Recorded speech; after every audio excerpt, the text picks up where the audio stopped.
ஒரு நகரம் பொருளாதார ரீதியா வளர அதுல இருக்கக்கூடிய சாலைகள் மிக முக்கிய காரணம். நம்ம சென்னையில mount road, ECR, radial road, mount Poonamallee highway இதெல்லாம் முக்கியமான ஆர்டீரியல் ரோட்ஸ். இவைகளை விட அதிக முக்கியத்துவம் வாய்ந்த சாலையா GST சாலை இருக்கு.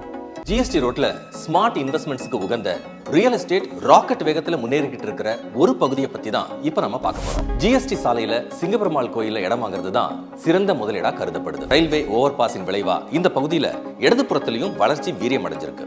800 முதல் மாமல்லபுரம் வரை உள்ள Chennai peripheral ring road, Tambaram Chengalpet elevated corridor, குறிப்பா GST சாலையை ஒரகடத்தோட இணைக்கிற ஒரே பகுதி சிங்கப்பெருமாள் கோயில் மட்டும்தான். இப்படி எல்லா அம்சங்களும் இருக்கிற சிங்கப்பெருமாள் கோயில்ல ரயில்வே ஓவர் பாஸ் பிரிட்ஜ் இறங்குற இடத்துல ரயில் நிலையத்திலிருந்து 1 நிமிஷ தூரத்தில் அமைஞ்சிருக்கிற G ஸ்கொயர் பெவிலியன்ல வில்லா மனைகள் ஒரு சதுர அடி 3000க்கும் குறைவா விற்கப்படுது. இங்க மனை வாங்குறவங்க கூடிய விரைவில் ரெட்டிப்பு மதிப்பு உயர்வு அனுபவிக்க அனைத்து சாத்தியக்கூறுகளும் இருக்கு.